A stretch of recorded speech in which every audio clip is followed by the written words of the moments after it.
أعوذ بالله السميع العليم من الشيطان اللعين الرجيم بسم الله الرحمن الرحيم الحمد لله المعروف من غير رؤية والخالق من غير روية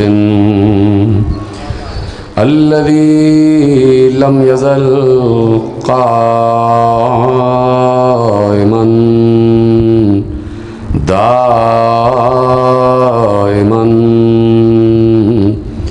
إذ لا سماع ذات أبراج ولا ليل داج ولا بحر ساج ولا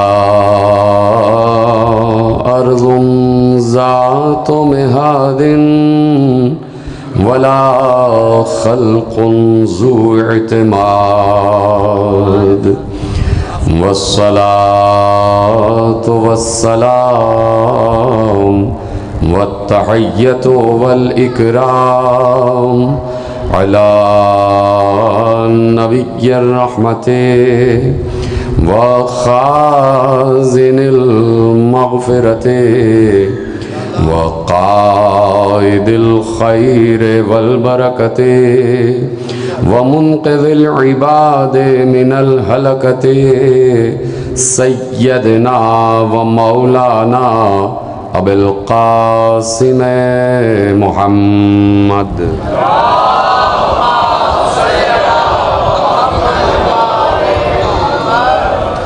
وأهل بيته الطيبين الطاهرين المعصومين المظلومين المنتخبين المنتجبين الذين أذهب الله عنهم الرجس وطهرهم تطهيرا.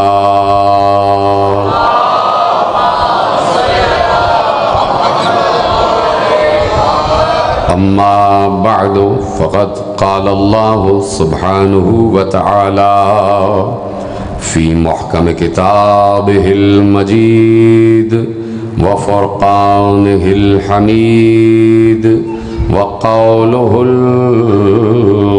الحق بسم الله الرحمن الرحيم ذلك فضل الله يؤتيه من يشاء واللہ واسع علیم.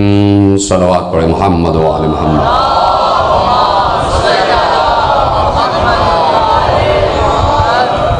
پروردگار عالم کا شکر ہے اور اس کا احسان عظیم ہے کہ اس نے ہمیں ان نجاستوں سے بھری ہوئی دنیا میں طہارتوں کی بارگاہ تک رسائی عطا فرمائی.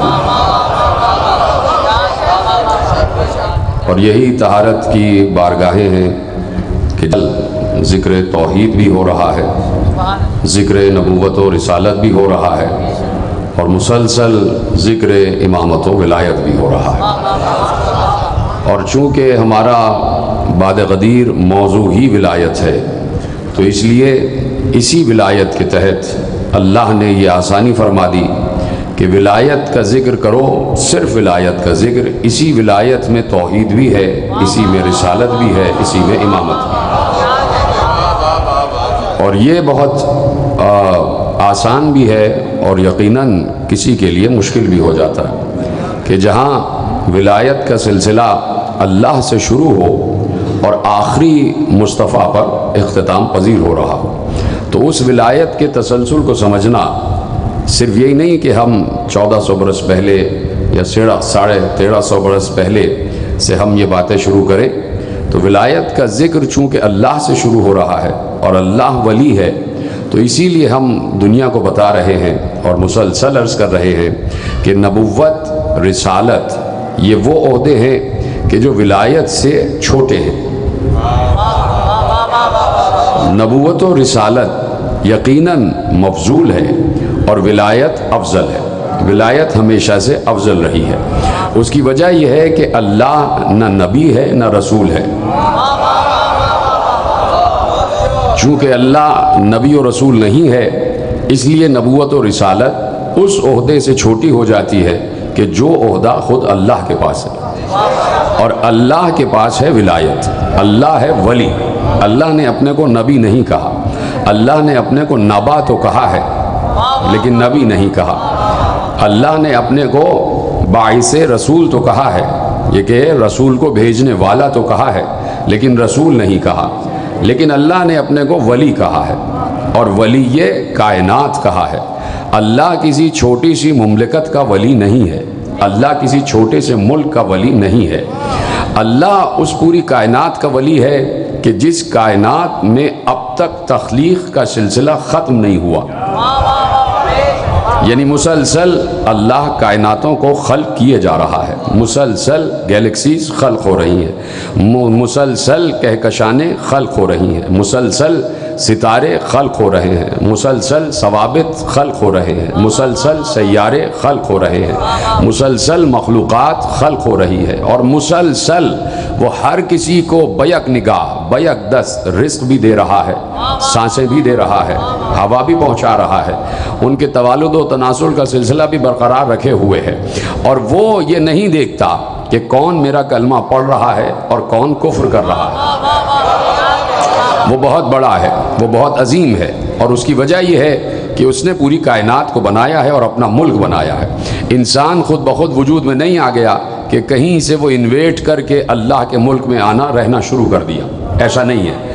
انسان کو اللہ نے بنایا ہے، تو جس نے بنایا ہے اسی کی ذمہ داری ہے کہ وہی پالے بھی۔ جس نے بنایا ہے اسی کی ذمہ داری ہے کہ وہی پرورش بھی کرے، وہی ربوبیت کی منزل پر بھی آ جائے۔ تو چونکہ بہت بڑا لامتناہی سلسلہ ہے کائنات کا، جو نہ ختم ہونے والا سلسلہ ہے، تو اسی لیے اس نے کہہ دیا کہ یہ سلسلہ جسے ولایت بھی کہتے ہیں اور جسے ولایت بھی کہتے ہیں، واو کے زیر کے ساتھ بھی ہے اور واو کے زبر کے ساتھ بھی ہے، یعنی اللہ ولایت بھی رکھتا ہے اور ولایت بھی رکھتا ہے۔ جب یہ واو کے زیر کے ساتھ آ جائے تو یقیناً اس میں روحانیت و قدوسیت آ جاتی ہے، اور جب یہ واو کے زبر کے ساتھ آ جائے تو اس میں یقیناً حکومت آ جاتی ہے، اس میں یقیناً ایک وہ سلسلہ آ جاتا ہے کہ جس میں پورے نظام کائنات کو چلانے کا سلسلہ سامنے آ جاتا ہے۔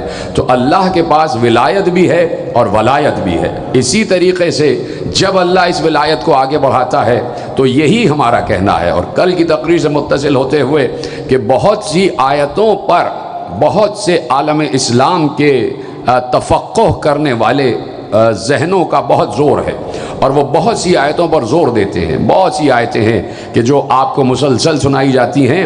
قرآن کی ہر آیت اپنے اندر معنی رکھتی ہے، اپنے اندر مفہوم رکھتی ہے، اور قرآن کی ہر آیت قابل غور ہے۔ صرف یہی نہیں ہے کہ چند آیتوں تک امت کی رسائی ہو جائے اور اس کے بعد باقی ساری آیتیں پڑھتے ہی چلے جائیں، پڑھتے ہی چلے جائیں۔ تو اب ہمارا پوچھنا عالم اسلام سے یہ ہے کہ آپ نے سورہ فاتحہ بھی پڑھا ہے اور پڑھتے رہتے ہیں، ہر نماز میں پڑھی جاتی ہے۔ آپ سورہ بقرہ بھی یاد کیے ہوئے ہیں، یقیناً ہمارا حسن ظن یہی ہے کہ بہت سے لوگوں کو سورہ بقرہ یاد نہیں ہوا تھا، آج یاد ہو گیا ہوگا۔ آپ نے سورہ نساء بھی یاد کیا ہوا ہے، آپ نے سورہ آل عمران بھی یاد کیا ہوا ہے، آپ نے سورہ توبہ بھی یاد کیا ہوا ہے، آپ نے سورہ انفال بھی یاد کیا ہوا ہے، آپ نے سورہ مدثر بھی یاد کیا ہوا ہے، آپ نے سورہ مزمل بھی یاد کیا ہوا ہے، آپ نے سورہ یاسین بھی یاد کیا ہوا ہے، آپ نے سورہ نساء بھی یاد کیا ہوا ہے، آپ نے سورہ براءت بھی یاد کیا ہوا ہے، آپ نے سورہ معون بھی یاد کیا ہوا ہے، آپ نے سورہ فجر بھی یاد کیا ہوا ہے، آپ نے سورہ واللیل بھی یاد کیا ہوا ہے، آپ نے سورہ اعلیٰ بھی یاد کیا ہوا ہے، آپ نے سورہ اخلاص بھی یاد کیا ہوا ہے، آپ نے سورہ فلق بھی یاد کیا ہوا ہے، آپ نے سورہ ناس بھی یاد کیا ہوا ہے، آپ نے سورہ کافرون بھی یاد کیا ہوا ہے۔ سارے سورے آپ کو یاد ہیں، لیکن ہمارا کہنا یہ ہے کہ جہاں آپ کو 6666 آیتیں یاد ہیں، وہاں یہ آیت امت کو کیوں نہیں سناتے؟ انما ولیکم اللہ ورسولہ والذین آمنوا الذین ہمارا ایک تقاضا یہ ہے کہ یہ آیت عالم اسلام کیوں نہیں سناتا؟ میں اتنی مشکل بات نہیں کر رہا. یہ آیت صرف یہی مکتب امامیہ ہی میں کیوں مشہور ہے؟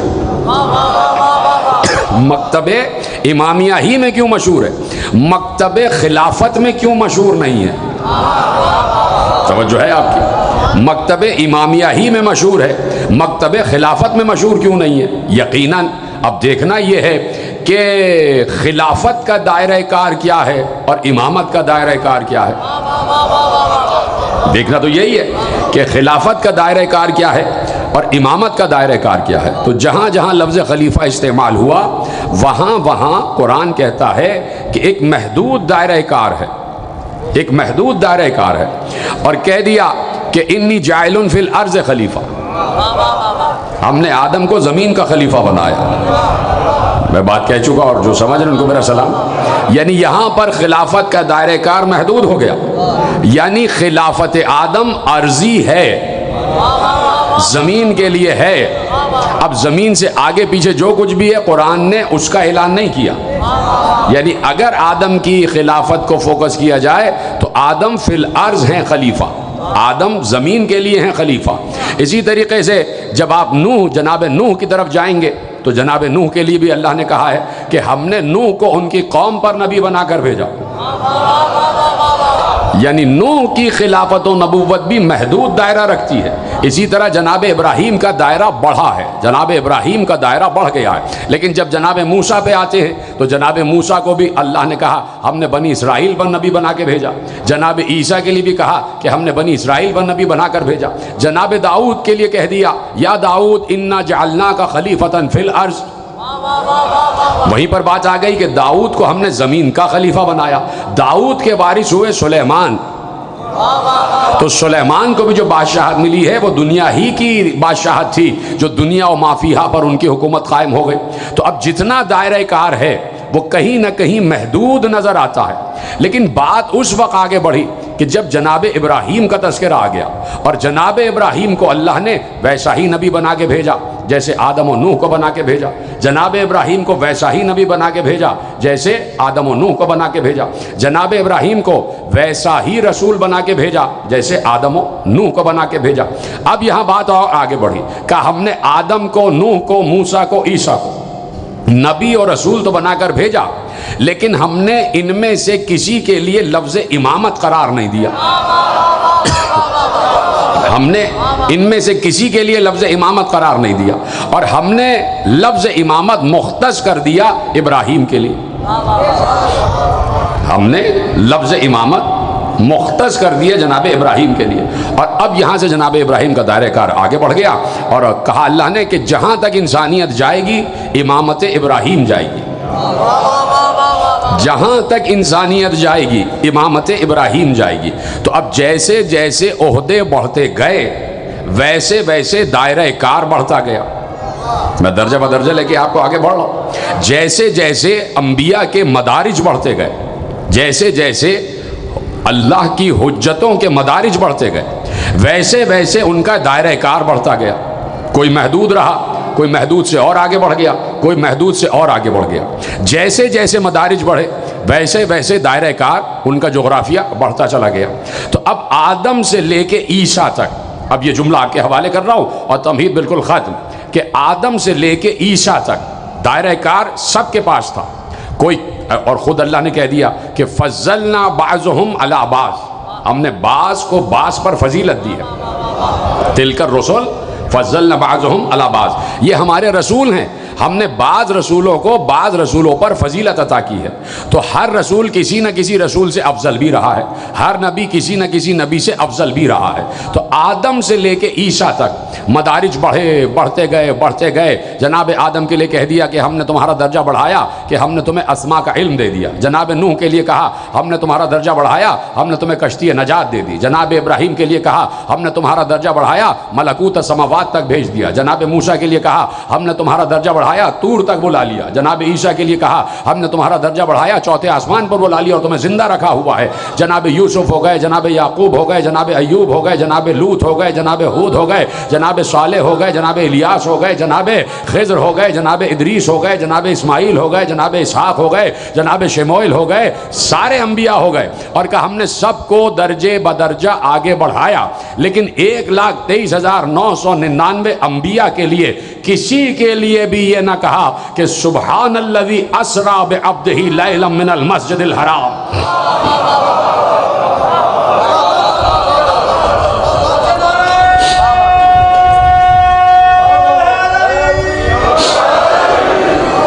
توجہ فرمائی نا آپ نے کہ کسی نبی کے لیے یہ نہ کہا کہ ہم نے تمہیں معراج پر بلایا. اس کا مطلب ہے ملکوت السماوات والارض سے بھی بڑا ہے معراج کا رتبہ. پچھلے سال پوری تقریر میں نے ملکوت پر کی ہے, دہرانا نہیں ہے. ملکوت سے بھی بڑا ہے, اس سے بھی اعلیٰ ہے قاب قوسین کا رتبہ اور معراج کا مرتبہ. تو اب دیکھنا یہ ہے کہ ان 1,24,000 میں ایک کو بلایا اس مقام پر جہاں وہ خود ہے. یہ مشکل بات نہیں کی ہے میں نے میرے عزیز. ان 1,24,000 میں ایک کو بلایا جو مقام اس نے اپنے لیے مختص کر رکھا ہے. تو جو مقام اس کے لیے مختص ہے, اس مقام قاب قوسین کو نہ اس نے مقام نبوت سے یاد کیا, نہ مقام رسالت سے یاد کیا, اس نے اس مقام کو مقام ولایت سے یاد کیا. اور اس نے اس مقام کو مقام ولایت سے یاد کر کے اور اس کے بعد 3 ولیوں کا تذکرہ مزید کر کے بتایا کہ معراج پر ولی ہی پہنچ سکتا ہے, یا تو اللہ ہو یا محمد ہو یا علی ہو.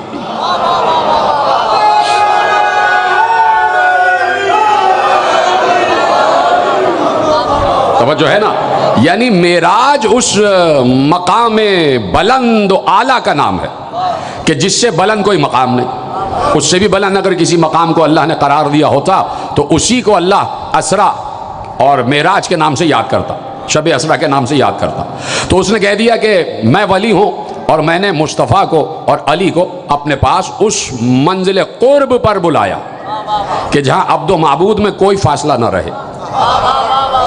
یعنی ولایت عبد و معبود کے قرب آخری کا نام ہے. ولایت عبد و معبود کی آخری قرب کی منزل کا نام ہے کہ جہاں اتنا کم فاصلہ رہ جائے کہ وہ فاصلہ ناپا ہی نہ جا سکے, اس فاصلے کو میجر ہی نہ کیا جا سکے.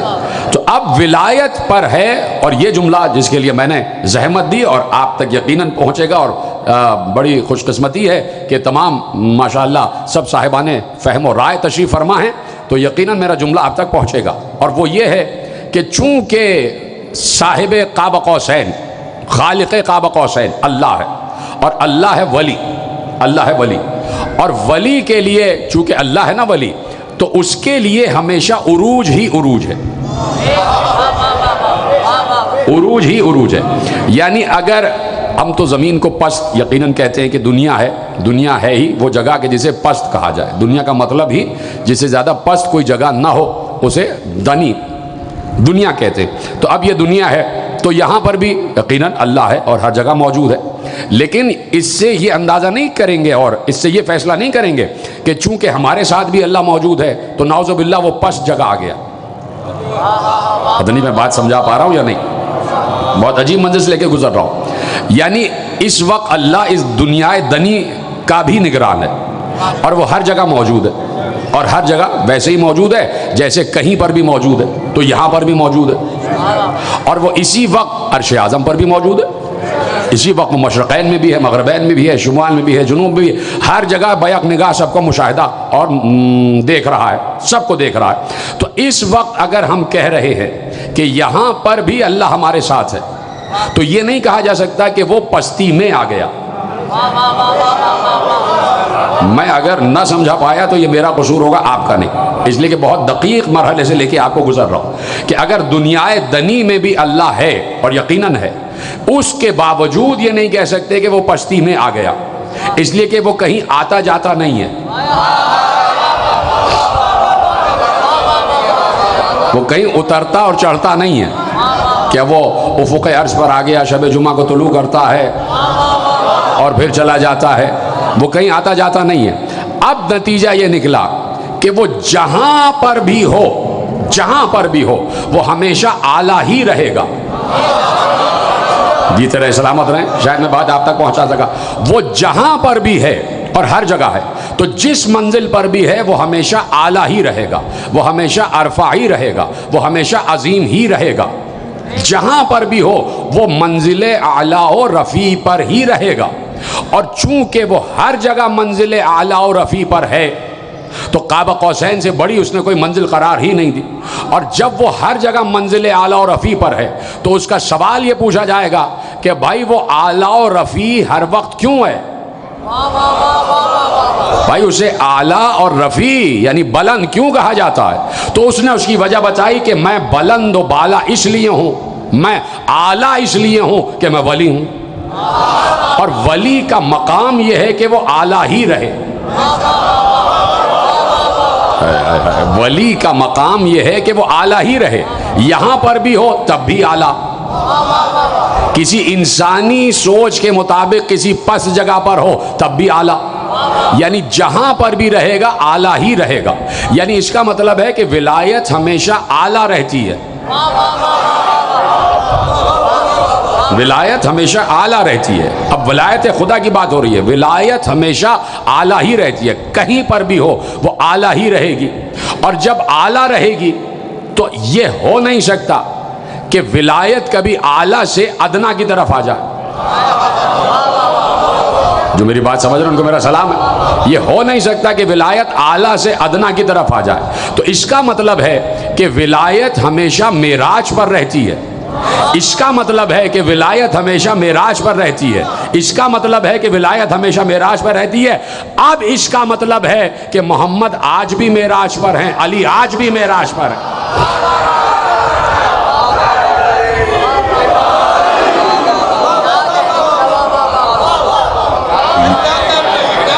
یعنی وہاں تبدل نہیں ہے، وہاں تغیر نہیں ہے، وہاں لازمانیت ہے۔ ہماری نگاہ میں 1400 برس پہلے ولایت کا واقعہ گزر گیا، ہماری نگاہ میں 1400 برس پہلے معراج کا واقعہ گزر گیا، معراج کا واقعہ ہماری نگاہ میں گزر گیا، لیکن چونکہ وہ لازمان ہے تو اس کے یہاں کوئی چیز ماضی نہیں ہے۔ سلامت رہے، اس کے یہاں کوئی چیز ماضی نہیں ہے، یعنی آج بھی معراج کا سفر جاری ہے۔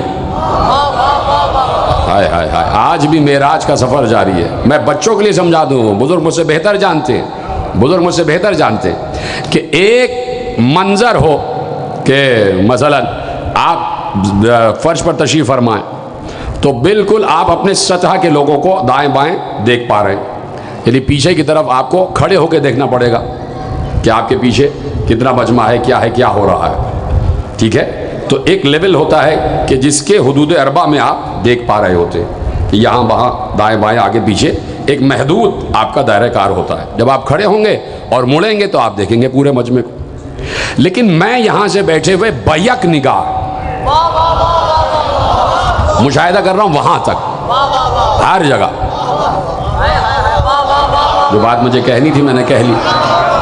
اب چونکہ اللہ پوری کائنات کو دیکھ رہا ہے تو ضروری ہے کہ ولی اتنا بلند ہو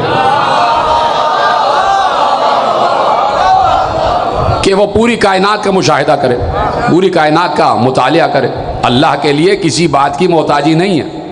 بعض لوگ بیتوں کے سوالات بھی اس میں سے اٹھا سکتے ہیں جو میں نے ابھی تھیسس آپ کے حوالے کیا، وہ قطع نظر اس سے کہ اللہ کسی چیز کا محتاج نہیں ہے، محتاج نہیں ہے۔ مثلا کیا وہ معراج کا محتاج تھا کہ نبی کو بلائے کہ آؤ میرے پاس آ جاؤ؟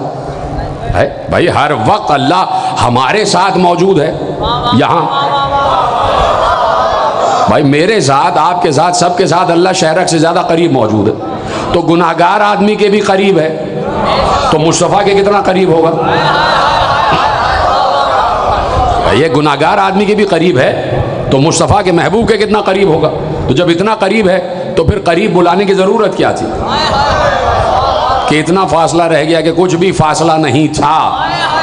تو یہ تو بتایا جائے نا کہ پھر مسئلہ کیا ہے کہ جب ہر وقت قریب ہے تو پھر بلانے کا سوال کیسے پیدا ہوتا ہے کہ ہم نے بلا لیا؟ تو قرب تو ہر وقت حاصل ہے، قرب خدا کی منزل تو ہر وقت حاصل ہے۔ اصل میں بتانا یہ تھا کہ چونکہ ہم نے اپنے بعد دو ولی رکھے ہیں، ایک کا نام ہے محمد، ایک کا نام ہے علی، تو دنیا کو یہ بتانا تھا کہ محمد و علی کو اپنے جیسا نہ سمجھ لینا، ان کو اپنے جیسا نہ سمجھ لینا، یہ اتنی بلندی پر ہیں، یہ اتنی بلندی پر ہیں کہ ہم نے انہیں معراج پر بلایا، ہم نے انہیں اس مقام پر بلایا کہ جہاں پر بیٹھ کر ہم بھی ولی ہیں، جہاں پر ہم ولایت و ولایت کے حامل ہیں، یہیں سے ہم تمہاری روح پر بھی تصرف رکھتے ہیں اور تمہارے جسم پر بھی تصرف رکھتے ہیں، اللہ اکبر، یہیں سے ہم تمہاری روح پر بھی اور تمہارے اجسام پر بھی، یعنی مادیت پر بھی ہمارا تصرف ہے اور تمہاری روحانیت و نورانیت پر بھی ہمارا تصرف ہے، یعنی ہم صرف ملک کے ہی مالک نہیں ہیں۔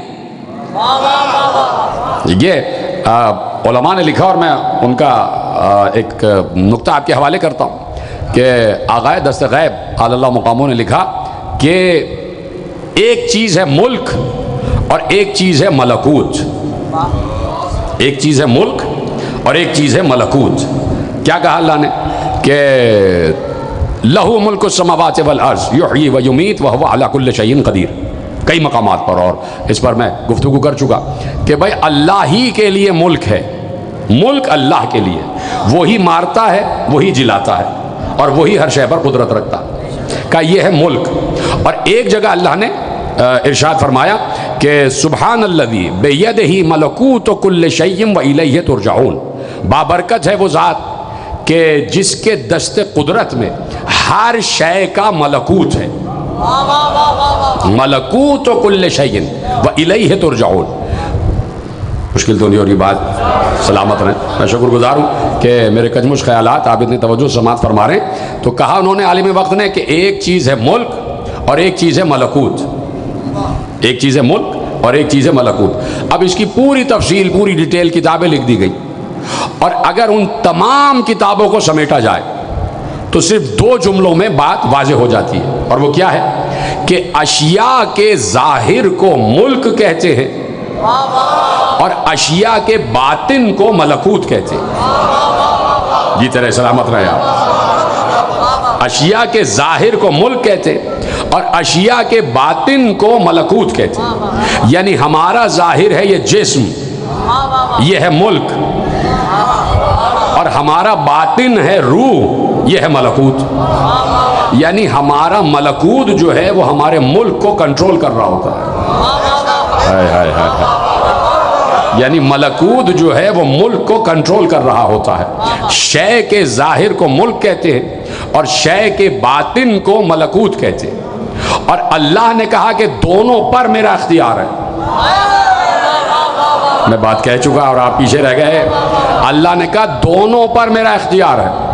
تبارک الذی بیدہ الملک، سورہ ملک کی پہلی آیت کہ تبارک الذی بیدہ الملک، بابرکت ہے وہ اللہ جس کے ہاتھ میں ملک ہے، بابرکت ہے وہ اللہ جس کے ہاتھ میں ملک ہے۔ اور میں نے سورہ یاسین کی آیت پڑھی آخری، سبحان الذی بیدہ ملکوت کل شیء والیہ ترجعون، بابرکت ہے وہ اللہ جس کے ہاتھ میں ملکوت ہے۔ دیکھیں نا، یہ کوئی انسیڈنس کہہ لیجئے آپ، اس کو جو بھی کہہ لیجئے، اتفاق تو کہا ہی نہیں جا سکتا، بیوقوفی کہے گا کوئی کہ کوئی انسیڈنس ہے، اس کو آپ کچھ بھی کہہ لیجئے، لیکن جب قرآن کہہ دے تو پھر وہ اتفاق نہیں ہوتا، پھر ایسا نہیں ہے کہ اتفاقی طور پر ہو گیا۔ اب میں لفظ پلٹ رہا ہوں، ابھی میں نے کہا کہ تبارک الذی بیدہ الملک وہو علی کل شیء قدیر، بابرکت ہے وہ اللہ جس کے ہاتھ میں ملک ہے اور وہ ہر شے پر قدرت رکھتا۔ میں نے سورہ یاسین کی آیت کا ترجمہ کیا کہ سبحان الذی بیدہ ملکوت کل شیء والیہ ترجعون، بابرکت ہے وہ اللہ جس کے ہاتھ میں ملکوت ہے اور اسی کی طرف سب کو پلٹ کر جانا ہے۔ تو دونوں جگہ ایک لفظ مشترک ہے، ادھر ملک ہے اور ادھر ملکوت ہے، لیکن دونوں جگہ ایک لفظ مشترک ہے اور وہ لفظ ہے ہاتھ۔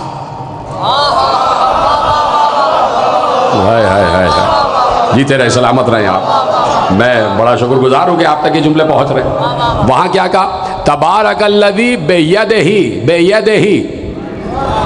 تبارک الذی بیدہ الملک، بابرکت ہے وہ، بریکٹ میں ہے اللہ،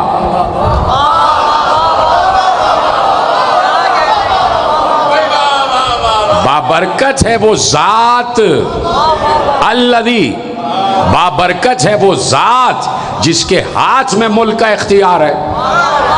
اب یہ ہو گیا شے کا ظاہر، اور پھر سورہ یاسین میں کہا بابرکت ہے وہ ذات جس کے ہاتھ میں ملکوت کا اختیار ہے۔ یہ ہو گیا شے کا باطن، یہ ہو گیا شے کا باطن، یعنی شے کا ظاہر بھی اور شے کا باطن بھی دونوں اللہ کے ہاتھ میں ہیں۔ ذرا سا لفظ بدل دیتا ہوں، شے کا ظاہر بھی شے کا باطن بھی دونوں اللہ کے ہاتھ میں ہیں، یعنی دونوں کا قدرت کا اختیار اللہ کے ہاتھ کے پاس ہے، دست خدا میں ہے۔ لوگوں نے کہا کہ بھئی ید کا ترجمہ آپ لوگ بے تکے لوگ ہیں اور آپ پتہ نہیں کیا کیا باتیں کرتے رہتے ہیں۔ ید کا مطلب تو ہے قوت، قوت خدا، قدرت خدا۔ اللہ کہہ رہا ہے کہ بابرکت ہے وہ ذات کہ جس کے دست قدرت میں ملک کا اختیار ہے، جس کی قدرت ہے ملک کا اختیار، جس کی قدرت ہے۔ تو بھائی بات یہ ہے کہ قوت و قدرت، دوسری آیت کیا ہے؟ وَهُوَ عَلَى كُلِّ شَيْءٍ قَدِيرٌ، وہاں پر تو اللہ نے پھر قدرت کا اعلان کر دیا، وَهُوَ عَلَى كُلِّ شَيْءٍ قَدِيرٌ۔ تو اب جب قوت و قدرت ہی کہا جائے، اس کے باوجود اگر معنی قوت و قدرت ہی کیے جائیں، جو کہ بالکل صحیح ہے، اس سے کوئی اختلاف نہیں، اگر معنی قوت و قدرت ہی کیے جائیں، لیکن اس کے باوجود آپ لفظ ہاتھ لفظ کی اہمیت کو ہٹا نہیں سکتے، آپ اس لفظ کو نہیں ہٹا سکتے۔ یہ لفظ ہے کہ جس لفظ کو قرآن نے بارہا استعمال کیا ہے، اسی لفظ کو آگے بڑھ کے قرآن نے کہہ دیا ید اللہ فوق ایدیہم، اللہ کا ہاتھ سب سے بلند ہے، اللہ کا ہاتھ سب سے بلند ہے۔ اور اسی کی تشریح میں صرف بات آ گئی تو عرض کر رہا ہوں، مجھے وہیں پر رہنا ہے، اسی کی تشریح میں جب حسین ابن علی سے بیعت مانگی گئی تو حسین نے یہی کہا ید اللہ فوق ایدیہم، کہ اللہ کا ہاتھ سب سے بلند ہے۔ تو آپ اس سے روگردانی نہیں کر سکتے، آپ اس سے صرف نظر نہیں کر سکتے۔ اب پلٹتے ہیں آیتوں کی طرف واپس کہ بابرکت ہے وہ ذات جس کے ہاتھ میں ملک ہے، ملک کا اختیار ہے، اور پھر کہا کہ بابرکت ہے وہ ذات جس کے ہاتھ میں ملکوت کا بھی اختیار ہے، یعنی اللہ کا اختیار ظاہر و باطن دونوں پر ہے، ظاہر و باطن دونوں پر ہے۔ اور میں نے کہا کہ ملک کے ظاہری حصے پر جب بات آ جائے تو اسے ولایت کہتے، ملک کے مالک کو، ملک کے چلانے والے کو، اور جب روحانیت و قدوسیت پر بات آ جائے تو اسے ولایت کہا جاتا۔ یعنی دونوں طریقے سے اللہ اپنا اختیار ثابت کر رہا ہے کہ تمہارے ظاہر پر بھی میرا اختیار ہے اور تمہارے باطن پر بھی اختیار ہے، اور دونوں میرے ملک کے تحت ہے، اور ملک کے والی کو ولی کہا جاتا، اور میں تنہا ولی ہوں نہیں۔ جی طرح بڑے درجہ بدرجہ میں لے کے آپ کو یہاں پہنچا، اور میں تنہا ولی ہوں نہیں، میرے ساتھ محمد بھی ولی ہے اور میرے ساتھ علی بھی ولی ہے۔ تو اب یہ کیسے ہو کہ اختصاص اور استثناء تو اس آیت میں ہے ہی نہیں، اس آیت میں کہیں ایکسیپشن نہیں ہے، ولی کا لفظ ایک مرتبہ ہے، اور یہ کوئی نیا استدلال نہیں ہے کہ میں یہاں بیٹھ کر کوئی نیا استدلال قائم کر رہا ہوں، یہ طے شدہ بات ہے کہ جیسے وہاں پر آپ سنتے ہیں کہ اطیعوا اللہ و اطیعوا الرسول و اولی الامر منکم، تو اس کا علماء نے یہ تفسیر کی کہ لفظ اطاعت دو مرتبہ آیا، اطیعوا اللہ کے ساتھ، اطاعت کا لفظ اللہ کے ساتھ آیا، بہت پرانا یہ استدلال ہے، میں کوئی نئی بات آپ کے حوالے نہیں کر رہا، یہ چونکہ علماء نے لکھا ہے تو صرف اپنی بات کی وضاحت کے لیے اور اس کی دلیل آپ کے حوالے کرنے کے لیے کہ اطیعوا اللہ، اطاعت کرو اللہ کی، اطیعوا الرسول، اطاعت کرو رسول کی، وَأُولِي الْأَمْرِ مِنْكُمْ۔ تو کہا اطاعت خدا اور اطاعت رسول و اولی الامر، اس میں فرق ہے، اس لیے لفظ اطاعت دو مرتبہ آیا۔ اس لیے لفظ اطاعت 2 مرتبہ آیا. اطاعت اللہ کے ساتھ الگ لفظ آیا اور رسول اور اولی الامر کے لیے اطاعت کا لفظ الگ آیا. کہ اس لیے کہ اطاعت خدا کی منزل پر ہر کوئی نہیں آ سکتا. اطاعت خدا کی منزل پر وہی آتا ہے جو اس کے بعینہ جو وہ حکم دے اس کو بجا لاتا رہے. اور جب وہ بعینہ وہی حکم بجا لاتا رہے تو پھر اللہ اسے اطاعت کے صلے میں کن کا مالک بناتا. اور ہر کوئی کن کا مالک ہو نہیں سکتا. ہر کوئی کن کا مالک ہو نہیں سکتا. تو اس لیے وہاں لفظ اطاعت 2 مرتبہ ہے. تو اب اطاعت رسول اولی الامر اس کا جو دائرہ کار ہے وہ الگ ہے اور اطاعت خدا کا دائرہ کار الگ ہے. اس لیے لفظ اطاعت 2 مرتبہ آیا. کہ یہاں پر لفظ ولی ایک ہی مرتبہ آیا. انما ولیکم اللہ ورسولہ والذین آمنوا الذین یقیمون الصلاۃ ویؤتون الزکاۃ وہم راکعون. تمہارا ولی اللہ ہے, اس کا رسول ہے اور علی ہے. کہ چونکہ وہاں اطاعتیں 2 قسم کی تھیں اس لیے 2 مرتبہ آیا. یہاں پر ولایت ایک ہی قسم کی ہے.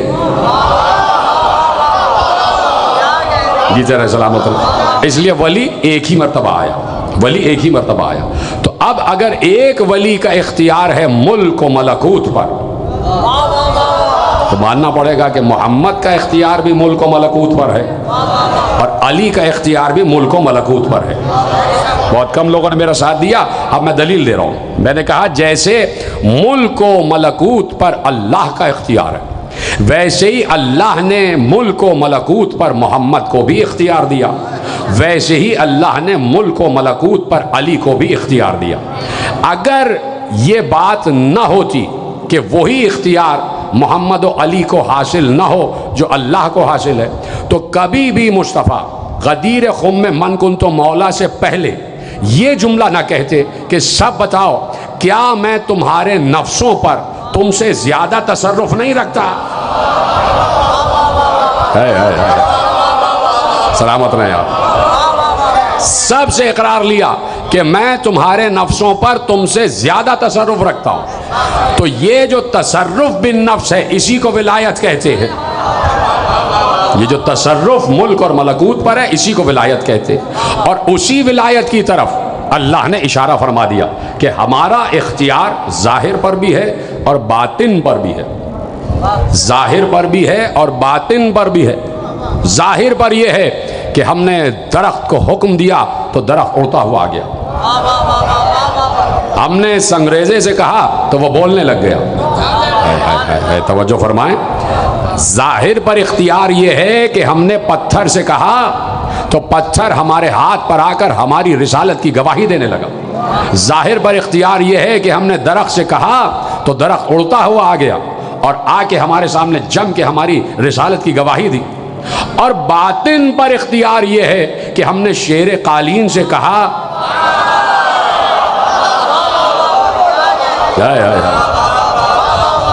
دیکھ رہے ہیں آپ. ملک اور ملکوت دونوں پر اختیار. ملک اور ملکوت دونوں پر اختیار کہ ہم نے شیر قالین سے کہا تو بنایا ہوا کسی اور کا تھا. کسی اور آرٹسٹ نے بنایا تھا. قالین بننے والے نے بنایا تھا. اس نے بنایا تھا. اس نے اس کے اندر کے نظام نہیں بنائے تھے. کم از کم اس پر تو غور کریں بھائی. قالین میں صرف تصویر بنی ہوئی تھی. اس کے اندر کے دانت تھوڑی تھے. اس کے اندر کا سسٹم تھوڑی بنایا تھا اس نے. اس کی روح تھوڑی بنائی تھی اس نے. اور بنایا بھی ایک طرف کا تھا. سائڈ بورڈ تھا اس کا. سائڈ سے ایک سائڈ پر اس کو بنایا ہوا تھا. اس نے قالین کے شیر کو بنایا اپنے حساب سے اور انہوں نے زندگی دی اپنے حساب سے. انہوں نے وجود دیا اپنے حساب سے. تو اب اس کو کہتے ہیں ملک و ملکوت پر اختیار. تو اصل چیز ہے میرے عزیزو اختیار جو نہ ہمارے گھر کے مولوی کو سمجھ میں آ رہی ہے نہ باہر والے کو. نہ ود ان دی ہاؤس اور نہ آؤٹ آف دی ہاؤس. کہیں سمجھ میں نہیں آ رہی. اصل چیز ہے از نو اختیار. اصل چیز دیکھیے میں آپ کے حوالے کروں ایک بات. اللہ مالک کل ہے. مالک کل ہے. خالق کل ہے، قادر کل ہے، قادر مطلق ہے، اس کے علاوہ کوئی قادر مطلق نہیں، بس وہی قادر مطلق ہے، وہی خالق ازل ہے، وہی مالک ازل ہے، اور وہی سپریم اتھارٹی ہے، وہی سپریم اتھارٹی۔ اس سے بڑی کوئی اتھارٹی نہیں ہے کہ اللہ سے علاوہ کوئی بڑی اتھارٹی نہیں ہے، اس کے علاوہ کوئی صاحب قدرت نہیں، کوئی صاحب اختیار نہیں، کوئی صاحب امر نہیں، وہی ہے، خالق امر بھی وہی ہے، صاحب قدرت بھی وہی ہے، قادر مطلق بھی وہی ہے، سب سے بڑا وہی ہے۔ وہی زندگی بھی دیتا ہے، وہی موت بھی دیتا ہے، وہی شفا بھی دیتا ہے، وہی بیمار بھی ڈالتا ہے۔ ہمارے بزرگوں کا عقیدہ ہے، بڑے بھائیوں کا عقیدہ، یقیناً بالکل صحیح عقیدہ کہ بھائی ہر کام اللہ کرتا، زندگی بھی دیتا ہے، موت بھی دیتا ہے، صحت بھی دیتا ہے، شفا بھی دیتا ہے، بینائی بھی دیتا ہے، نابینائی بھی دیتا ہے، کسی کو کوڑھی بھی بنا دیتا ہے، کسی کو مرض سے شفا یاب بھی کر دیتا ہے۔ اللہ ہے نا خالق ازل، سب سے بڑا۔ آج آپ اپنے ملک کے پریزیڈنٹ کے خلاف کوئی بات نہیں کر سکتے کہ بھائی وہ سپریم اتھارٹی ہے ملک کی اور اسے قانونی اعتبار سے بہت سے استثناء حاصل ہیں، تو آپ اسے چیلنج نہیں کر سکتے۔ یعنی اگر آپ کے ملک کا صدر کرپٹ بھی ہے لیکن چونکہ صدر بن گیا تو سزا نہیں ہوگی۔ سلامت رہے آپ کے بھولے پن پہ میں آپ کو داد دے رہا ہوں، کیسے آپ خاموش بیٹھے ہوئے ہیں؟ کیوں؟ اس لیے کہ بھائی اسے قانون نے، آئین نے استثناء دیا ہوا ہے، اور اس سے بڑھ کر ایک لفظ کہ اسے قانون اور آئین نے پاور دی ہوئی ہے، اس کے پاس اختیار ہے، اور وہ اپنے اس آئین کے تحت دیے ہوئے اختیار کو استعمال کر کے اپنی سزا کو بھی محو کر دیتا ہے کہ مجھے سزا نہیں ہوگی، ہے نا یہ؟ تو چونکہ سپریم اتھارٹی ہے تو کوئی چیلنج نہیں کر سکتا۔ اب جو اس آئین کو چیلنج کرے وہ قابل سزا ہوگا، جو صدر کو آئینی طور پر دیے ہوئے اختیار کو صدر کے سامنے آ کے چیلنج کر دے تو وہ یقیناً قابل سزا ہوگا، اور اس کو سزا دی جائے گی تعزیرات کے تحت کہ بھئی تم نے قانونی اتھارٹی کو چیلنج کیا۔ صدر نے جناب پھانسی کا حکم دے دیا تو اب صدر ہی ٹالے گا، کوئی اور چیلنج نہیں کر سکتا، اور اگر اس نے آ کے چیلنج کیا یا کسی نے اس کی پھانسی کو ختم کر دیا اپنے تئیں تو پھر وہ بھی قابل سزا ہوگا۔ یہ کوئی نئی بات تو نہیں کر، یہ ہے نا ایسا۔ اب اللہ ہے زندگی دینے والا اور اللہ ہے موت دینے والا، اللہ موت دینے والا، اللہ شفا دے رہا ہے، اللہ ہی بیماری دے رہا، اللہ ہی بینائی دے رہا ہے، اللہ ہی نابینائی دے رہا ہے، یہ سب اللہ دے رہا ہے۔ اب کوئی کھڑے ہو کے چیلنج کرے، پروردگار اللہ تو دے رہا ہے، موت دے رہا ہے، تو زندگی دے رہا ہے، اور میں تیری دی ہوئی زندگی اور موت کو نہیں مانتا، اور میں کوئی کسی میں اتھارٹی نہیں کہ وہ کہے کہ میں تیرے دیے ہوئے حکم کو، تیرے دیے ہوئے اختیار کو، تیرے دیے ہوئے امر کو میں چیلنج کرتا ہوں، کوئی چیلنج نہیں کر سکتا۔ جسے اللہ زندگی دے وہ صاحب زندگی ہوگا، جسے اللہ موت دے وہ صاحب موت ہوگا، جسے اللہ بیماری دے وہ صاحب بیماری ہوگا، صاحب مرض ہوگا، جسے اللہ شفا دے وہ صاحب شفا ہوگا، جسے اللہ بینائی دے وہ صاحب بصارت ہوگا، جسے اللہ نابینائی دے وہ اعمیٰ ہوگا، اندھا ہوگا۔ کون چیلنج کرے گا اللہ کو؟ کون چیلنج کر سکتا ہے اللہ کو؟ لیکن ایک بار جناب عیسیٰ سامنے آئے، پتہ نہیں کہاں بیٹھے آپ، جناب عیسیٰ سامنے آ گئے، اور جناب عیسیٰ نے آ کے اپنی پوری قوم سے کہا انی اخلق لکم من الطین کحیۃ الطیر فانفخ فیہ فیکون طیرا باذن اللہ وابرئ الاکمہ والابرص واحیی الموتى باذن اللہ۔ اب عیسیٰ پوری قوم سے کہہ رہے ہیں، اور وہ عیسیٰ اسی اللہ کا نمائندہ ہے، کوئی دوسرا اللہ نے نہیں بھیجا عیسیٰ کو، کسی دوسرے خدا نے نہیں بھیجا، ہے میرے ساتھ، کسی دوسرے خدا نے عیسیٰ کو نہیں بھیجا، اسی اللہ نے بھیجا ہے جو موت دیتا ہے اور زندگی دیتا ہے، جو بینائی دیتا ہے اور نابینائی دیتا ہے، جو صحت دیتا ہے اور مرض دیتا ہے، اور وہی اللہ کا بھیجا ہوا عیسیٰ پوری قوم سے کہہ رہا ہے کہ میں مردوں کو زندہ کرتا ہوں، ہائے ہائے ہائے پیچھے رہ گیا، میں نابیناؤں کو بینائی دیتا ہوں، میں کوڑیوں کو شفایاب کرتا ہوں، اور میں مٹی سے پرندہ خلق کرتا ہوں۔ وہ عیسیٰ جو اس اللہ کا نمائندہ ہے، جس اللہ نے یہ کہا تھا کہ میں نے آدم کو مٹی سے خلق کیا، اور جناب عیسیٰ سامنے آ کے کہہ رہے ہیں کہ میں بھی مٹی سے پرندہ خلق کرتا ہوں۔ تو یہ چیلنجنگ ایٹیٹیوڈ ہوا یا نہیں ہوا؟ کوئی ہے جو اس پر میرے ساتھ گفتگو کرے کہ یہ چیلنجنگ ایٹیٹیوڈ ہوا یا نہیں ہوا کہ کوئی بڑھ کے جناب عیسیٰ سے جا کے کہے کہ آپ کیا شان خدا میں گستاخی کر رہے ہیں؟ تخلیق کرنے والا تو اللہ ہے، یہ آپ کون ہوتے ہیں تخلیق کرنے والے؟ ہائے ہائے ہائے، زندہ کرنے والا تو اللہ ہے، یہ آپ کون ہوتے ہیں زندہ کرنے والے؟ بینائی دینے والا تو اللہ ہے، یہ آپ کون ہوتے ہیں بینائی دینے والے؟ شفا یاب کرنے والا تو اللہ ہے، یہ آپ کون ہوتے ہیں شفا یاب کرنے والے؟ تو جناب عیسیٰ بڑھ کے صرف ایک لفظ کہیں گے کہ بے وقوف، میں نے جو کہا کہ میں مٹی سے پرندہ خلق کر سکتا ہوں اور اس میں روح پھونکتا ہوں تو وہ زندہ ہو جاتا ہے، احمق، میں نے جو کہا کہ میں بیماروں کو شفا یاب کرتا ہوں، اے احمق، میں نے جو کہا کہ میں مردوں کو زندہ کرتا ہوں، تو میں نے سب سے پہلے یہ لفظ کہا کہ میں اگر مٹی سے پرندہ خلق کر رہا ہوں تو اذن خدا سے، میں اگر مردوں کو زندہ کر رہا ہوں تو اذن خدا سے، میں بیماروں کو شفا دے رہا ہوں تو اذن خدا سے۔ تو اصل چیز ہے اذن خدا، اور یہ ملا نہیں سمجھ رہا ہے، مولوی یہ بات نہیں سمجھ رہا ہے۔ اصل چیز ہے اذن خدا، اصل چیز ہے اختیار خدا، اصل چیز ہے پاور شیئرنگ۔ اس سے بہتر میں کوئی لفظ استعمال نہیں کر سکتا تھا۔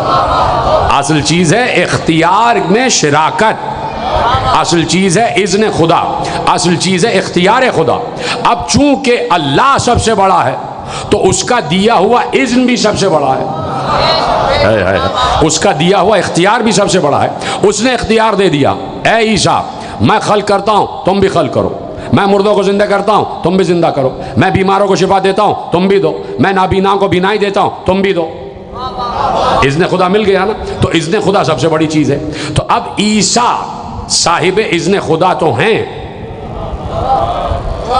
صاحب اذن خدا تو ہیں، عامل اذن خدا تو ہیں، لیکن میں نے جناب عیسیٰ کے لیے کہیں یہ نہیں پڑھا کہ وہ ولی بھی ہیں۔ جی طرح سلامت رہیں آپ، جیسے آپ سن رہے ہیں آپ کا ایک خاصہ ہے۔ تو جو ولی نہ ہو وہ خلق بھی کرے، وہ بینائی بھی دے، وہ مردوں کو زندہ بھی کرے، وہ شفا بھی دے، اور جس کے پاس وہی ولایت ہو،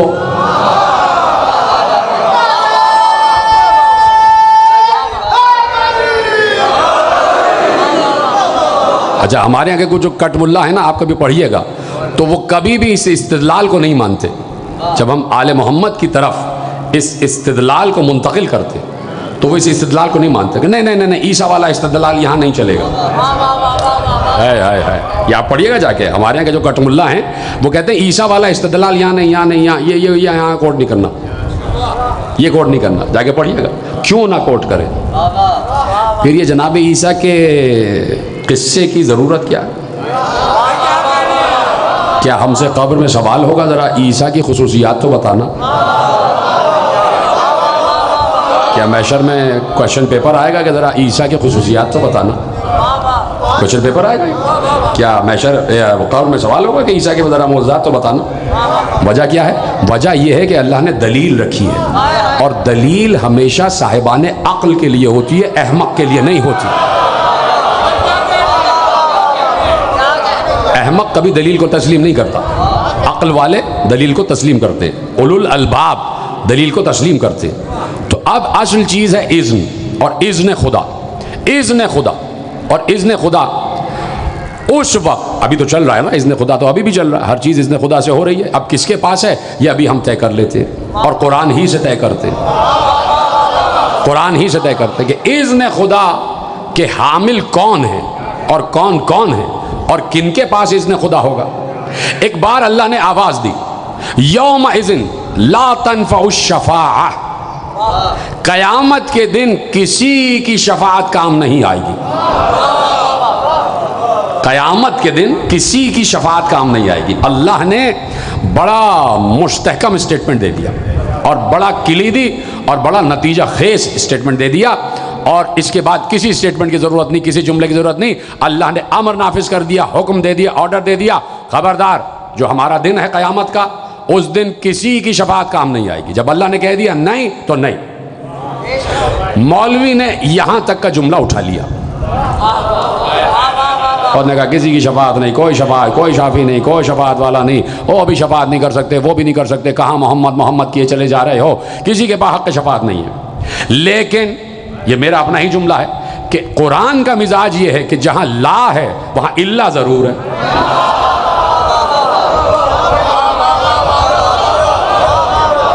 جہاں لا ہے وہاں الا ضرور ہے۔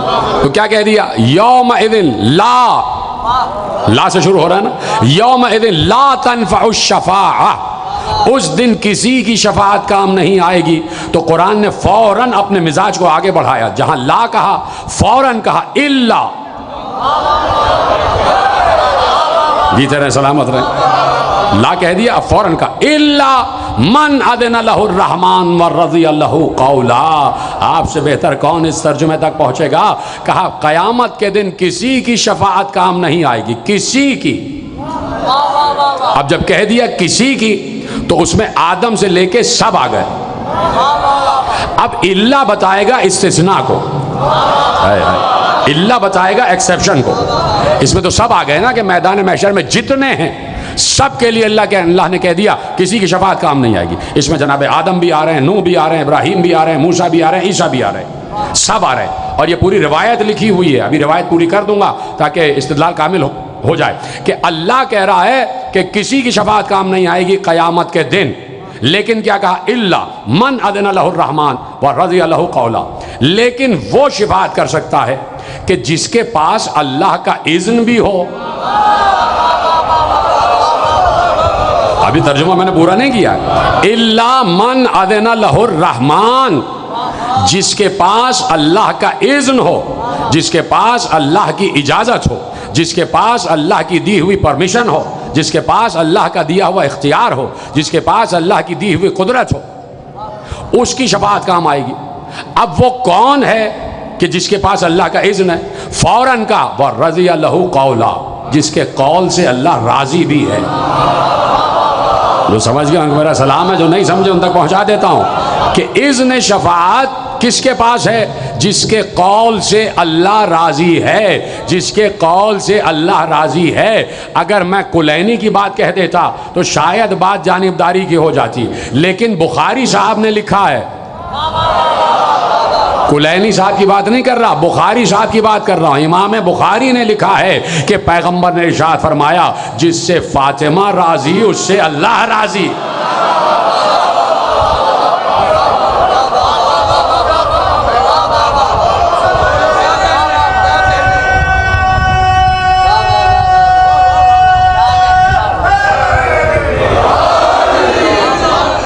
توجہ فرمائی نا آپ نے، وَرَضِيَ لَهُ قَوْلًا، جس کے قول سے اللہ راضی۔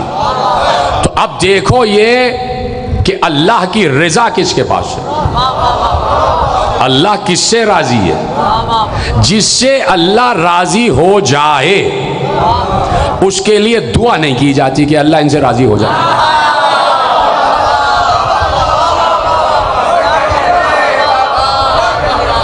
جس سے آلریڈی وہ راضی ہو اس کے لیے دعا نہیں ہوتی، اس کے لیے ہوتا ہے وَرَضِيَ لَهُ قَوْلًا، ہم ان کے ہر قول پر راضی ہیں، ہم ان کے ہر قول پر راضی ہیں۔ غور فرمائیں، ایک آدمی میرے ساتھ بول دیتا تو کیا اچھی بات تھی، ہم ان کے ہر قول پر راضی ہیں۔ یہ کسی پر رحمت کریں تو ہم رحمت پر راضی، اور یہ کسی پر لعنت کر دے تو ہم لعنت پر راضی۔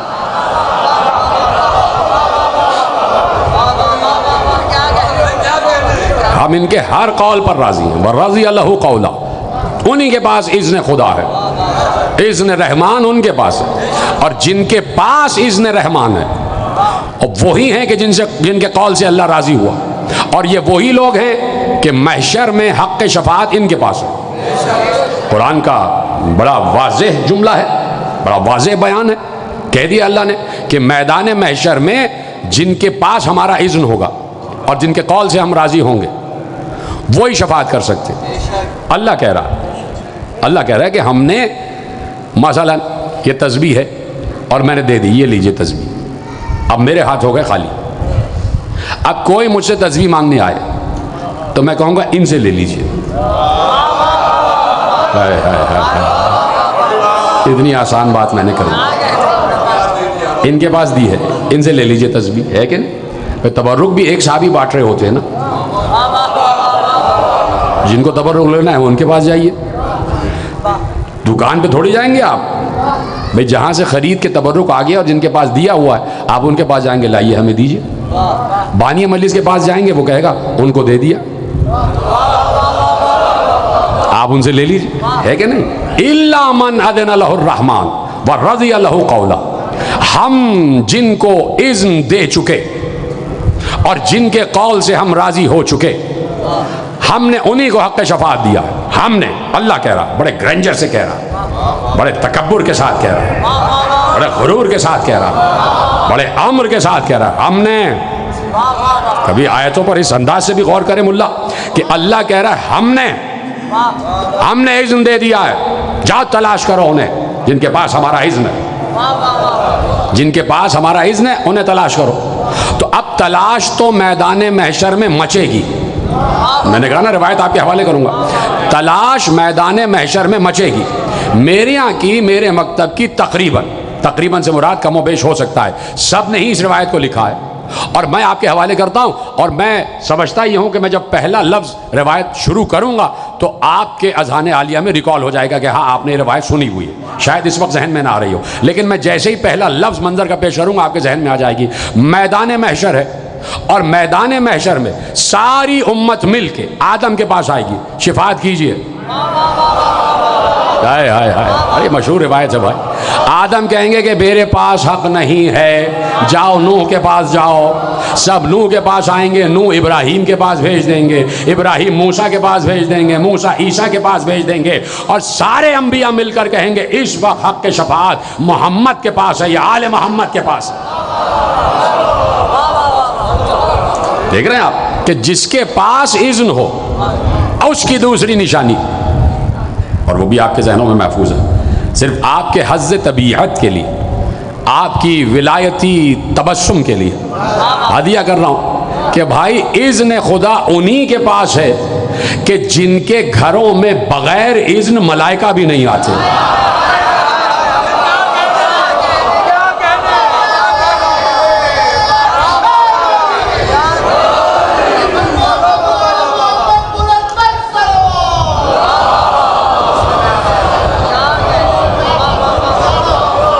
توجہ فرمائی نا،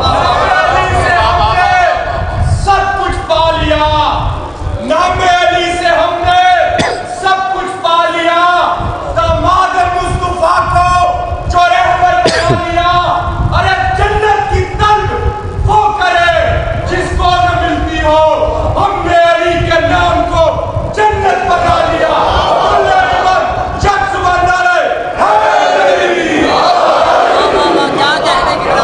الا من اذن له الرحمن ورضی له قولا، جن کے قول سے رحمان راضی ہے اور جن کو رحمان نے اذن دیا ہوا ہے، جن کو رحمان نے اجازت دی ہے، تو رحمان وہاں سے، جملہ آپ کے حوالے کر دوں، میدان محشر سے رحمان کہیں غائب نہیں ہو جائے گا۔ ہو کوئی سمجھا کوئی نہیں سمجھا؟ ایسا نہیں ہے کہ وہ تعطل کی منزل پر آ گیا اور کہ میدان محشر میں اللہ ہو ہی نہیں، کہ ہم اپنے آفس میں بیٹھے ہوئے، نعوذ باللہ، وہ بھی ہے، اس کے ہوتے ہوئے حق شفاعت ان کے پاس۔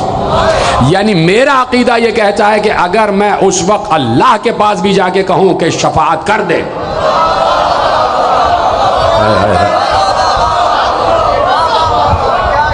تو وہ اپنے آئین کو، اپنے قانون کو توڑے گا نہیں، کہہ دے گا کہ ہم نے انہیں اجازت دی، اس لیے اجازت دی ہے کہ انہوں نے کام ایسے کیے ہیں کہ اتنی بڑے اذن کے حامل ہو گئے، ہماری اجازت کے حامل ہو گئے، ہمارے اذن کے حامل ہو گئے، انہوں نے کام اتنے بڑے بڑے کیے، آدم سے عیسیٰ تک سب نے ہمارا کام کیا، آدم سے عیسیٰ تک سب نے ہمارا کام کیا، لیکن کوئی اس کام کی منزل کی اعلیٰ ترین منزلوں تک نہ آ سکا کہ بیٹے کے جگر سے برچھی کا پھل کھینچ رہا تھا۔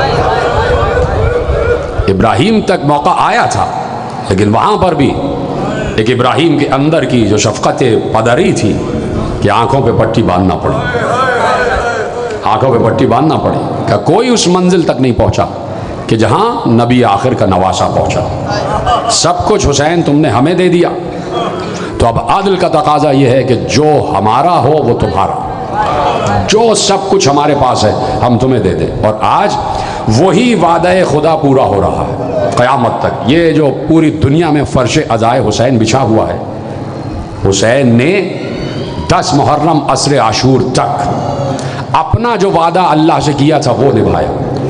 عصر عاشور سے قیامت تک اب اللہ نے جو حسین سے وعدہ کیا وہ نبھا رہا۔ یہ وعدہ خدا ہے، کوئی اس کو مٹا نہیں سکتا، چاہے اندر سے کوئی تحریک اٹھے چاہے باہر سے آئے، عزاداری کے خلاف کتنی ہی باتیں ہو جائیں، وعدہ خدا کو کوئی توڑ نہیں سکتا، وعدہ خدا سے کوئی ٹکر نہیں لے سکتا۔ اللہ نے وعدہ کیا ہے یہ عزاداری، یہ ذکر حسین چلتا رہے گا، چلتا رہے گا۔ اور میرے عزیزوں، میں نے کہہ دیا کہ حسینیت نے جو 1400 برس سے فتح حاصل کی ہوئی ہے وہ صرف ہائے حسین، صرف رونے سے، یہ گریہ ازاری اور یہ ہمارا سینہ کو بھی، اس سے حسینیت نے فتح حاصل کی ہے۔ سب اسی وجہ سے پوچھتے رہے یہ کون لوگ ہیں جو سینہ پیٹ رہے ہیں؟ اس لیے کہ سینہ پیٹنا ہر معاشرہ انسانی میں غم کی علامت ہے، ہر معاشرہ انسانی میں سینہ کو بھی غم کی علامت ہے۔ اور سینہ کو بھی سے ہم متوجہ کرتے، آؤ پوچھو ہم سے، پوچھو ہم سے کہ کیا ہوا تھا، پوچھو ہم سے کربلا میں کیا ہوا تھا، پوچھو ہم سے کہ کائنات کا سب سے بڑا انسان جو گزرا اور پھر کوئی نہ گزر سکے گا، اس کا نام ہے حسین، کہ جس نے اپنے اللہ کے ہونے کو ثابت کیا، اور ایسے ثابت کیا کہ اللہ سے کہا پروردگار تو ہے، اس لیے پورا گھر تجھ پر قربان، تو ہے میری بہنوں کے سروں سے چادر، تو ہے گلوے علی اصغر سے تیر سے شعبہ، تو ہے سب تجھ پر قربان۔ اور اسی لیے حسین نے آخری منزل پر، کہ جس وقت حسین سجدہ آخر میں ہے، کسی نے کان لگا کے سنا، قاتل پہنچا تو اس نے کہا حسین سجدے میں کچھ کہہ رہے تھے، گردن جھکی ہوئی تھی، اور عالم یہ تھا کہ حسین تلوار کو زمین میں گاڑے ہوئے تھے اور حسین نے تلوار کے دستے پر اپنا ماتھا رکھا ہوا تھا، ایسے حسین بیٹھے ہوئے، اور حسین کچھ آہستہ آہستہ کہہ رہے تھے۔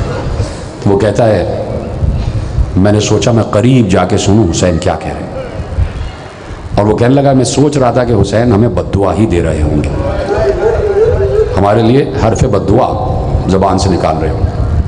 اس نے کہا، قاتل نے کہا کہ حسین اس وقت کہہ رہے تھے یا سیدی یا مولا لا معبود سواک، اے میرے سید، اے میرے سردار، اے میرے مولا، تیرے علاوہ کوئی معبود نہیں ہے، تیرے علاوہ کوئی معبود نہیں۔ اس وقت بھی حسین راز و نیاز کی منزل پر تھے، اس وقت بھی حسین اللہ سے توسل کیے ہوئے تھے، اس قرب خدا کی منزل پر کوئی آ نہ سکا، اس لیے اللہ نے کہا کہ ہم نے اذن شفاعت دے دیا حسین کو، جاؤ حسین سے متصل ہوتے چلے جاؤ۔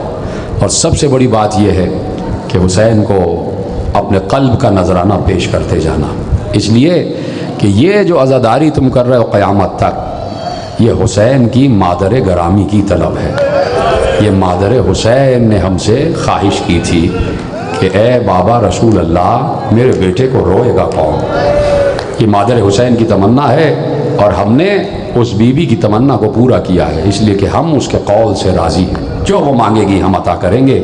تو آج ہمارے آنسو جو بہ رہے ہیں یہ نظر سیدہ ہیں، یہ نظر بنت رسول ہے، آپ کی جو ہائے آواز بلند ہو رہی ہے یہ بھی نظر سیدہ ہے کہ بی بی تک ہمارے یہ جملے پہنچ جائیں، اور اس لیے بلند آواز سے ہائے کرتے ہیں کہ پس پردہ جو خواتین بیٹھی ہیں ان میں سے نہ معلوم کوئی شام سے بی بی آئی ہوئی ہو، کوئی جنت البقیع سے آئی ہوئی ہو، تو ہماری آوازیں اتنی بلند ہو جائیں کہ ان بیویوں کی آواز کا بھی پردہ رہ جائے، ان بیویوں کی آواز کا بھی پردہ رہ جائے۔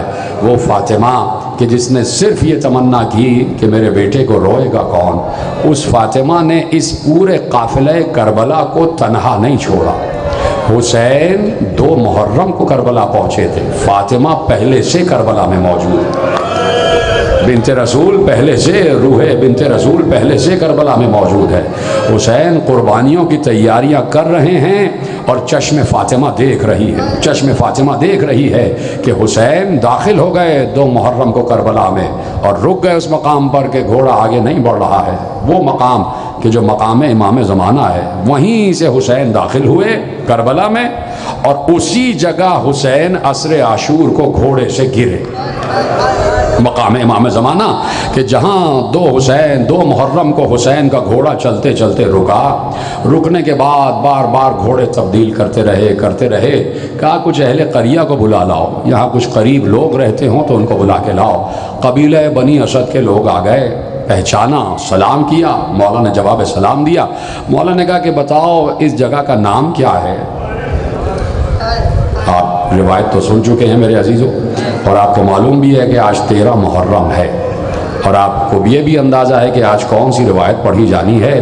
بس 2 ہی جملے رہ گئے کہ بتاؤ اس قریے کا نام کیا ہے؟ کسی نے کہا اسے شط فرات کہتے ہیں، حسین نے کہا کوئی اور نام بھی ہے؟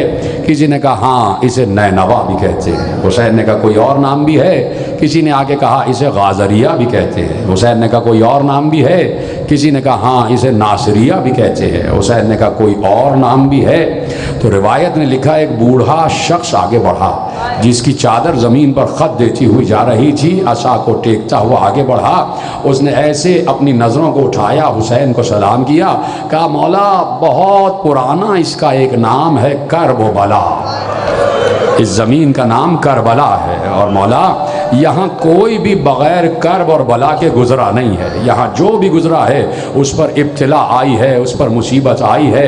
ایک بار جیسے ہی اس شخص نے کہا اس جگہ کا نام کربلا ہے، تو حسین نے ایک جملہ کہا، خاک اٹھائی، اپنے مشام جاں سے سونگا، اور سونگ کر کہا انا للہ و انا الیہ راجعون، کہ عباس یہیں ہمارے خیمے لگا دو اور قیامت تک ہمیں یہیں پر رہنا ہے، یہیں پر رہنا ہے۔ سارے اہل قریہ جمع ہو گئے تو حسین نے ایک بار اس جگہ کو خرید لیا، اور خرید کر یہ کہا کہ یہ نام ہے میرے بیٹے علی اکبر کے، لیکن اے بنی اسد یہ زمین میں تمہیں ہبہ کر رہا ہوں، یہ زمین تمہیں تحفے میں دے رہا ہوں، صرف شرط یہ ہے کہ یہاں آج سے 10 دن کے بعد کچھ لاشیں پڑے ہوئے ہوں گے، اجرکم اللہ، یہاں سے آج سے 8 دن کے بعد کچھ لاشیں پڑے ہوئے ہوں گے، ہو سکے تو ہمارے لاشوں کو دفنا دینا، ہو سکے تو ان کی قبور بنا دینا، اور دوسری وصیت یہ ہے کہ جو بھی ہماری قبروں کی زیارت کے لیے آئے انہیں 3 دن تک پانی ضرور پلانا، انہیں 3 دن تک مہمان رکھنا۔ یہ کہہ دیا، بنی اسد کے قافلے والے مرد کھڑے رہے، گردن جھکا کے سنتے رہے۔ ایک بار حسین نے بنی اسد کی عورتوں کو مخاطب کیا، اے بنی اسد کی عورتوں، اگر تمہارے مرد ڈر جائیں، اگر تمہارے مرد خوفزدہ ہو جائیں تو تم ہی آ کے ہمارے لاشوں کو دفنا دینا۔ اور یہ حسین کی بے کسی تھی، خدا کی قسم یہ حسین کی غربت تھی کہ ایک بار حسین نے بنی اسد کے بچوں کو قریب بلایا، ننھے بچے قریب آ گئے اور حسین بیٹھ گئے سب کو جمع کر کے، اور سب کے سر پر ہاتھ پھیرتے جاتے تھے اور یہ کہتے جاتے تھے، اے بچوں اگر تمہارے بڑے ڈر جائیں تو تم ہی کھیلتے ہوئے آنا اور ایک ایک مٹھی خاک ہماری قبروں پر، ہمارے لاشوں پر ڈال دینا۔ یہ تھی حسین کی غربت، یہ تھی حسین کی بے کسی۔ ختم ہو گئی تقریر، آ گیا روز عاشور، گر گیا علی اکبر کا لاشا، پامال ہو گئی قاسم کی لاش، آ گئے اون و محمد کے لاشے، لگ گیا تیر سہشوبہ گلوئے علی اصغر پر، کٹ گئے، پامال ہو گیا حسین کا لاشا، سر نو کے سنا حسین کا سر آ گیا، بیبیاں بے ردا ہو گئیں۔ کل میں نے پڑھا کہ زینب کے سر سے ردا چھن گئی، بیبیوں کے سر پر ردا نہیں ہے، ہاتھوں میں رسیاں بندھی ہوئی ہیں اور بے کجاوے کی اماریوں پر سوار ہیں، اور ایسے میں یہ قافلہ بڑھ گیا، آگے بڑھ گیا، اور بیبیاں دیکھ رہی ہیں ہمارے وارثوں کے لاشیں پڑے ہوئے ہیں اور وارثوں کو بے دفن و کفن چھوڑ کر جا رہے ہیں۔ لیکن لکھنے والے نے لکھا، صاحب ریاض القدس لکھتے ہیں کہ وہ قافلہ جو چلا ہے نا گرفتار کر کے لے جا رہے تھے، تو اس مقام سے نہیں کہ جو مقام دوسرے مقام سے جاتا تھا، کہا شمر نے کہا، عمر سعد نے کہا کہ ان بیووں کو وہاں سے لے کے جاؤ جہاں ان کے وارثوں کے لاشیں پڑے ہوئے ہیں۔ کیا سن رہے میرے عزیزوں؟ آپ کی آواز گریہ بلند ہو جائے۔ سلامت رہیں، خدا آپ کو کوئی غم نہ دے سوا غم حسین کی۔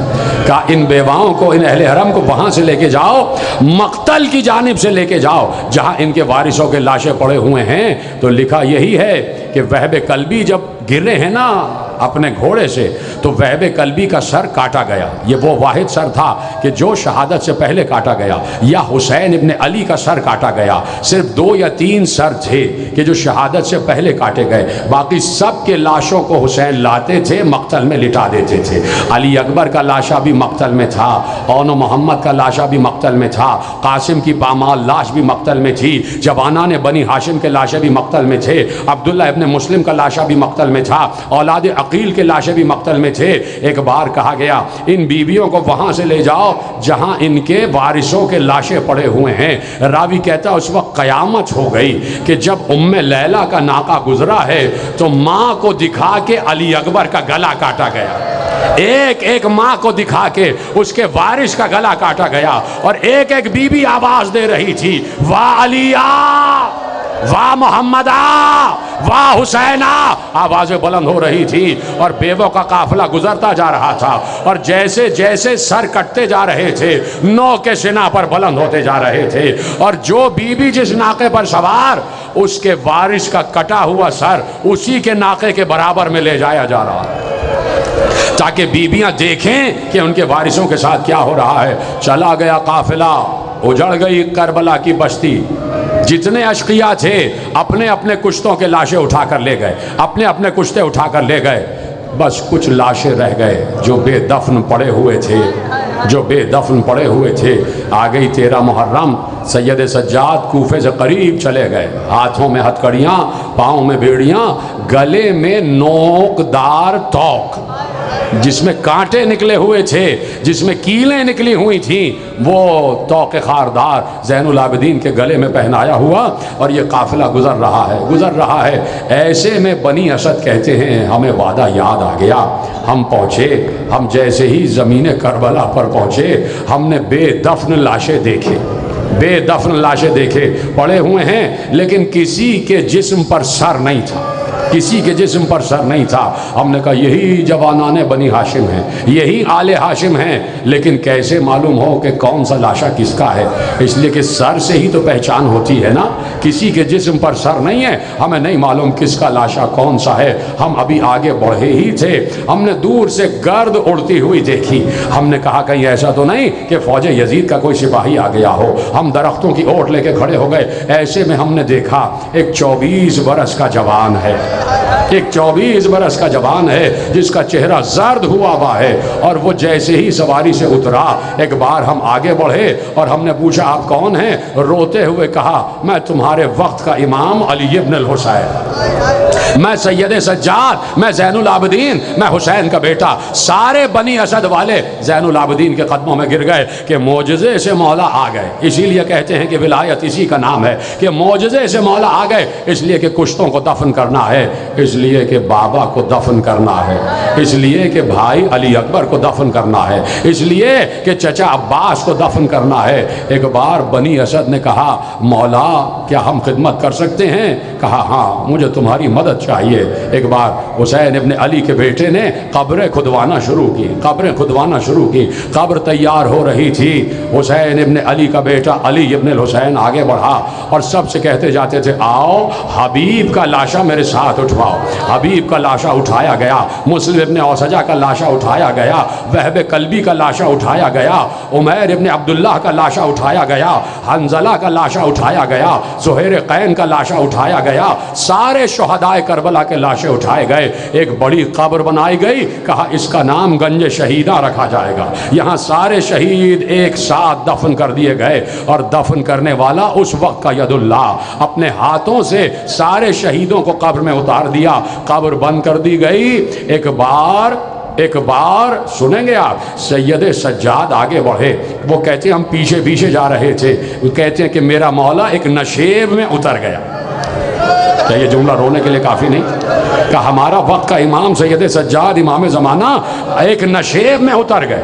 اب جیسے ہی نشیب میں اترے ہم نے چاہا کہ ایک سر بریدہ لاش پڑی ہوئی ہے جس کے جسم پر سر نہیں ہے، جس کا سر کٹا ہوا ہے.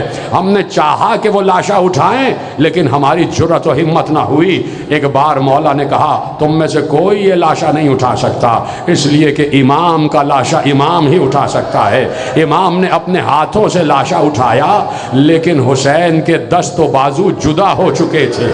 حسین کے دست و بازو ایک طرف کبھی بایاں بازو لٹک رہا ہے، کبھی دایاں بازو لٹک رہا ہے.